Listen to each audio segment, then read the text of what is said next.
ተከታታዮች እንኳን ደህና መጣችሁ። ሁላችሁም ላይክ፣ ሼር፣ ሰብስክራይብ እያደረጋችሁ አበረታቱኝ። ላይክ፣ ሼር፣ ሰብስክራይብ ስለምታደርጉ ከልብ እናመሰግናለን። እንግዲህ ወደ ጽናት ድራማ ስንሄድ 199 ላይ ደርሰናል ማለት ነው። ሁላችሁ ላይክ፣ ሼር፣ ሰብስክራይብ ማድረጋችሁን አትርሱ። እንግዲህ ጽናቴ ማለት ነው የኪሩቤል ፍቅር በጣም እየጨመረባት ነው ማለት ነው። በጣም ፍቅሩ ሲወጣ በጣም እየናፈቀኝ ነው ብላ ለሊና ነግራታለች። ከዛም ለአባቷ ደውላ ሄሎ አባ እንዴት ነህ ስትል እኛ ደህና ነን ፈጣሪ ይመስገን ደህና ነን፣ አንተ ደህና ነህ ወይ እያለኝ እንግዲህ አባቷን እየጠየቀኝ ነው ማለት ነው። ቀየው መንደሩ ሁሉ ሰላም ነው ወይ ስትል ትላለች ጠይቃለች። ከዛም እንግዲህ ሁሉ ሰላም ነው እያለች ስትል እኛ ጋር ሁሉ ሰላም ነው ፈጣሪ ይመስገን ስትል እንግዲህ ከዛ ሊና እየሮጠ ትመጣና ስልኩን ትቀማና እኔ ላውራ ብላ ከዛ እያወራች እያለ ወደ ውጭ ወጥቼ ላውራ ብላ ተነስታ ትሄዳለች። ይቺ እንደው እብድ የሆነች ልጅ ስትል በይ ስልኩን እንዳይዘጋው አባቴ እኔ መልሼ አዋራዋለሁ አለኝ። ከዛም እንግዲህ ሊና ስልኩን ይዛው እየሮጠ ወደ ውጭ ወጣኝ ማለት ነው። ከዛ ደግሞ ወደዚህ ዱባ ስንሄድ ማለት ነው ያው ዱባው ማን እንደሆነ ታውቃላችሁ? ያው ናቲ ነው ማለት ነው። እንግዲህ የናሆም አባት ቅዱሴን ለመጠየቅ ሙዛቸውን ይዘው መጥተዋል ማለት ነው። እዛ ቤት እንግዲህ የቅዱሴ ቤት ሴት የለበትም የሚያስተናግድ የለምና ከዛ ናቲ ተነስቶ ሙዙን ይዞ ወደ ጓዳ ይገባል። ከዛም ሙዙን ከታርጎ ከበላ በኋላ ትንሽ ሲቀር ከዛ እንግዲህ ሙዙን አጥቦ እንግዲህ ሙዝ ተከታትፎ አይቀርብም በሀገራችን ሙዝና ብርቱካን ታጥቦ በስነ ስርዓቱ በሳህን ተደርጎ ነው የሚቀርበው አይደለም እንዴ? እሱ ግን ምን አደረገ? ከታርጎ ከበላ በኋላ እንዳይታወቅበት እንግዲህ አልበላሁም ለማለት ማለት ነው። ክትፍትፍ አድርጎ በሳህን አድርጎ እንግዲህ ክብ ክብ አድርጎ በትንሹ መቼም ሁለት ሙዝ እንኳ ራሱ አያክልም ማለት ነው። እንግዲህ ስንት ኪሎ ሙዝ እንደመጣ ታውቃላችሁ ቤተሰቦች ማለት ነው እናውቃለን። ከዛም አቶ ናቲ ክትፍ አድርጎ ይዞ መጥት ከዛ አንተ ምንድን ነው አለው። አይ እንደ ፈረንጆች እኮ በሹካ እንብላ ብለን ነው እንግዲህ አያችሁት አይደል በጣም ነው የሚጣፍጠው አለ። ከዛ ቅዱሴን በጣም ተጨነቃችሁ እንዴት ይሄንን ተሸክማችሁ ትመጣላችሁ እያለ ከዛ አቶ ናሆም ይሄንን የአቶ ናቲ ወደሉ ይሄንን ሙዝ በልቶ ሲተርፎ መተናን እያለ አንተ ከልጁ ማሳ ነው እንደ ቆርጠ የምታመጣው አዲስ ምግብ ጀምረናን ሰርፕራይዝ አለ። እንግዲህ አቶ ናቲ ጉደኛ ነው። አንተ ምንድን ነው ይሄ ያለው። እንዴ ቅዱሴ ይሄ በአናናስ ላይ ሲባል ይሄው አዲሱ ምግባችን ነው። አንተ ቀልዱን ተውና ይሄን ወስደ ሙዙን ይዘን አለው። ሙዝ እኮ ልጦ መብላት በዝንጀሮ ጊዜው ዘመኑ በሹካ እየነሱ ላክ ነው ማድረግ ነው ጋሽ ብሎ ሌላ ምግብ ይዞ የመጣ ይመስል የናሁም አባትን ይዞት የመጣው ሙዝ እንግዲህ ከበላ በኋላ ተራፊውን ይዘመጡ ወደል ማለት ነው። አይ ፈጣሪ አንተን የጣለብኝ ብሎ ቅዱሴም ከዛ እንግዲህ ቅዱሴ አይቸክሉም እንደ ናቲን በጣም ይሄው በቃ እንደዚህ እኮ እንዴት ነው ጋሽ በጣም ነው የሚጣፍጠው ብሎ የናሆም አባትም እንግዲህ ሳያስነቁ አየህ ቅዱሴ ምግብ እንደዚህ አድርገ መስራት ጀምረን አይ ናቲ የምትገርም ሰው እኮ ነህ አለው። ከዛም እንግዲህ አናናስ ይመስል ቁርጥጥ አድርጎ አቀረበለት ማለት ነው። ከዛ ወደነ ጽኒ ቤት ስንሄድ ደግሞ ሱሲ ቤት ውስጥ ቁጭ ብላ እንዴ ጽናት አለቻት። አንቺን ፈልጌ ነበር የመጣሁት እኔን አለች። አዎ እኔ ተቀመጭ። አልቀመጥም። በነገራችን ላይ ይቅርታ ልትጠይቃት ነው። ከዚህ በፊት ጽን ብትበድላትም ወደ እነ ምሩ ቤትም ሄዳ ያው እንግዲህ ምሩን ቁጭ ብላ እያወራቻት እያለ እኔ ልጅ አልፈልግም ነበረ ፈጣሪ ግን ልጅ ሰጥቶኛል። ግን አሁን ልጅን እያሳደገችው ያለችው እናቴ ናት። አንቺ ግን በተቃራኒው ልጅ ትፈልጊ ነበር ልጅሽን አጣሽ ብላ እንግዲህ አዝናላት ይሆን ለተንኮል ይሆን አይታወቅም ሄደችው እንደዛ እያለች ስታወራ ከዛም ሰራተኛው አላስገባሽም ናሆሜ ማንንም እንዳታስገቢ ከሰኒና ከፂ ውጭ ሰኒና ፂ ብቻ ናቸው የሷ ጓደኞች ከዛ ውጭ ማንንም ወደዚህ ወደ ምኝታ ክፍል እንዳታስገቢ ብሏት ነበረ። እሷም እንግዲህ እምቢ ብላት ወደ ክፍል ገብታለች ማለት ነው። ከዛ ማን የገባው ብሎ እንኳን ሲጠይቃት እኔ ያላቃትም ስትል ትላለች።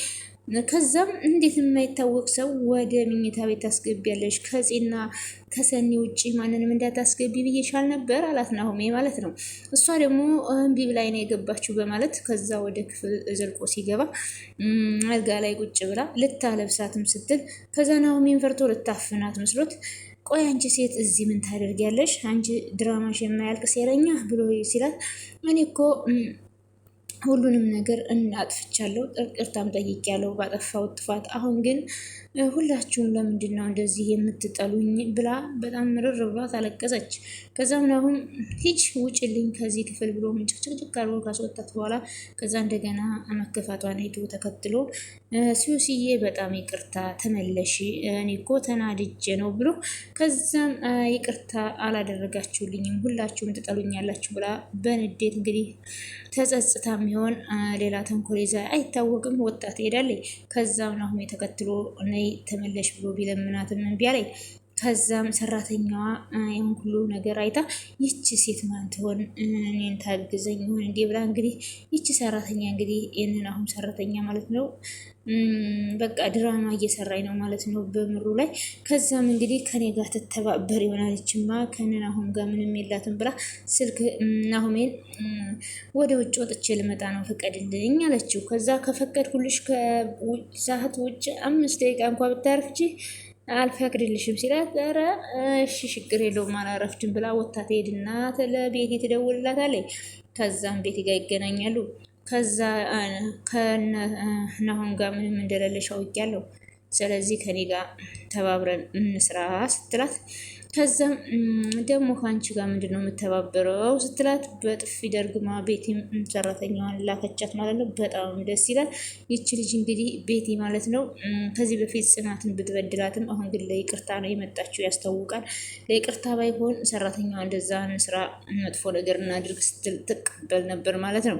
ከዛም ወደዚህ ጋር መታም እንግዲህ ሲን ተንበርክካ ይቅርታ ብትጠይቃትም ጽናት እኔ ሰው ናፍቆኛን ሰው ሊናፍቅሽ አይችልም፣ ግን ደግሞ ሊሆን አይችልም። እንዴት ማለቴ አንቺን በድዬሻለሁ፣ በቃ ሶሲ እኔ ለአንቺ ማስመሰልና ድራማ ጊዜ የለኝም ስትል እሷ ግን ተንበርክካ ጽናት አጥፍቻለሁ፣ አውቃለሁ፣ በድዬሻለሁ፣ ለዚህም ደግሞ ተጸጽቻለሁ፣ እኔ ይቅርታ እንድታደርግልኝ ይፈልጋለሁ አለች። ጽዬ ይቅርታ አድርጊላት፣ ከምንም በላይ ሰዎች ቢበድሉም ይቅርታ ምንም ይቅርታ ማድረግ መታደል ነው ማለት ነው። ስለዚህ ይቅርታ ብታደርግላት ደስ ይላል። እሷ ግን ይቅርታ ልታደርግላት አልፈለገኝም። አንቺ እኮ በጣም ጥሩ ሰው ነሽ፣ እኔ ነኝ ለእኔ ይቅርታ ማድረግ አይከብድሽም። አሁን ብቻዬን ነው ያለሁት፣ እኔንም እኮ ያን እንደዛ ብቻዬን ያስቀረሽኝ ጽናት ይቅርታ አድርጊልኝ ብላ ከእግሯ ላይ ብትወድቅም ከዛ በጣም ተጸጽቻለሁ ይቅርታ አድርጊልኝ ብትላትም ግን ይቅርታ ልታደርግላት አልቻለችም። እኔ ግን ለአንቺ የሚሆን ይቅርታ የለኝም አለቻት። ግን ይቅርታ ብታደርግላት በጣም አሪፍ ነበር። ከዛ ቤቲም በጣም ቆይ ለምንድን ነው ሁሉም ሰው የሚጠላይ ብላ እንግዲህ ታውቃላችሁ ከዚህ በፊት ቤቲ የኪራ ፍቅረኛ ናት ማለት ነው። እንግዲህ ሰራተኛውን ገብታ ነው እንግዲህ የኪራ የትዳር አጋሩ የሆነችው። እንግዲህ ቤቲ ለኪራ መሆን አልታደርሽም፣ ስለዚህ ለራስሽ ጉድ ጉድ በይና ፈልጊ ማለት ነው። እዛ እንግዲህ እኔ ቤቲ በጣም አሳዝናኛለኝ። እስኪ ልጅ ቅዱስ ከዚህ በላይ አትድገም ተመለስ አሉት። ምሩን ነገ ሂጅ አያታለሁ። እሺ ጋሼ። ከዛ ቅዱሴ በቆመበት የቅዱሴ ፍቅረኛ የሚያፈቅረው ልጅ ማለት ነው ገጭቶት አውቆ ገጭቶት ነው ሄደው። ምን እያልክ ነው? እያየህ አከድም እንዴ ልጁን የምትገጨው? ልጁ እኮ ታሟን አለው። አዛ አናገርከኝ እንዴ? አናገራችሁኝ? አዎ። ምንድን ነው እያየሁ ላይ ሰላ የምትሮጠው? ቅዱስ አይዞህ አሉት። ከዛ አንተ መንገድን እያየህ አትሄድም እንዴ? ደግሞ ትድነፋለህ መታኝ። ለምን አውራኝ እንጂ አንተ ሄድ እንጂ ትልቅ ሰው አታከብርም እንዴ? አላወከኝም ማለት ነው። ለዛ ነው እንደዚህ የምጮህብኝ።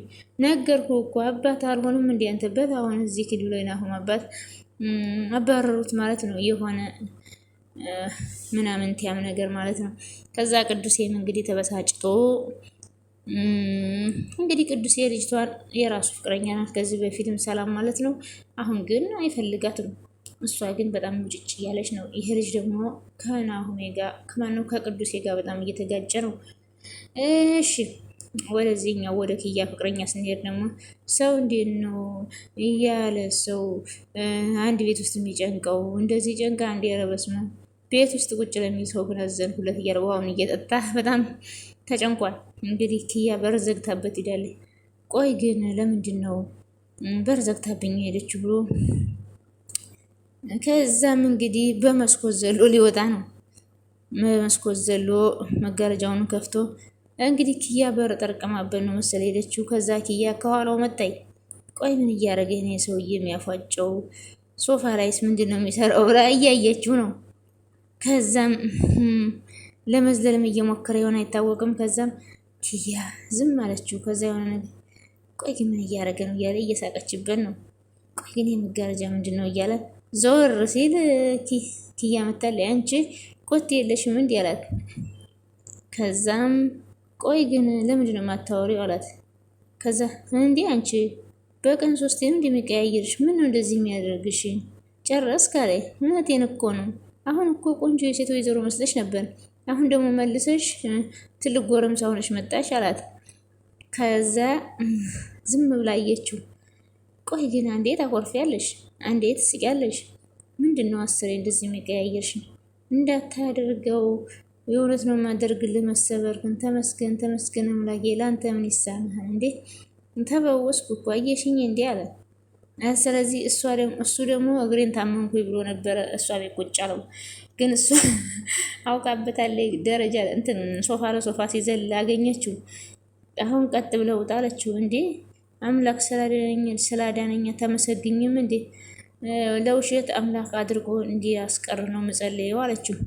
ዋሻው እንጂ አሁን ሌላ ምን አደረግኩኝ? በል አሁን ቀጥ በል እናውጣ። ይወጣልሻል ታካብጃለሽ እንዴ ስትል ጎንበስ ብሎ ጫማውን ሲያደርግ እንግዲህ ምን አይነት ጨካኝ ናት በዚህ የሻይ ብርጭቆ ራሱን አለችው። ውይ ውይ ውይ ምን አይነት ጨካኝ ነሽ ኪያዬ፣ ለምን እንደዚህ አድርግሽ ትመጪዋለሽ? ከዛም እንግዲህ እንደገና ሰሚዙን አስሮ ወደ ውጭ ወጥቶ ሲሄድ ከዛ ተከተለችውና እንደገና ይቅርታ ጠይቃ መለሰችው ማለት ነው። እንግዲህ ኪያ በጣም ኃይለኛ ናት ማለት ነው። በልጁ እየተጫወተችበት ነው። እሷ ግን በነገራችን ላይ እሷም ታፈቅረዋለች፣ እሱም ያፈቅራታል። እና እንደ ኪራን እንደ ጽናት ተጣመሩ ነው የምንለው። እና ሁላችሁም ስለነበረን ቆይታ ከልብ እናመሰግናለን። ላይክ፣ ሸር፣ ሰብስክራይብ ማድረጋችሁን አትርሱ። በያላችሁበት የምወዳችሁና የምከብራችሁ ውድ ኢትዮጵያውያን ሰላማችሁ ብዝት ትርፍርፍ ይበልልኝ። ፈጣሪ አምላክ የምንወዳትንም የኢትዮጵያ መሀሏን ገነት ዳሯን እሳት ያድርግልን። እኛንም በያለንበት ይጠበቀን። በስደት ያለንን ሁላችንንም ሀሳባችን አሳክቶ ፈጣሪ አምላክ ሁላችንም ለሀገራችን ምድር ያብቃን። ወጥቶ ከመቅረብ ፈጣሪ ይሰውረን እና ሁላችሁም ታዲያ ላይክ እና ሼር ሰብስክራይብ ማድረግ አይከፈልበትም። ሁላችሁም ላይክ ሼር ሰብስክራይብ እያደረጋችሁ ቻናሌን አሳድጉልኝ። ስለነበረን ቆይታ ከልብ አመሰግናለሁ። ባይ ባይ። ሰላማችሁ ብዝት ይበልልኝ፣ ትርፍርፍ ይበልልኝ።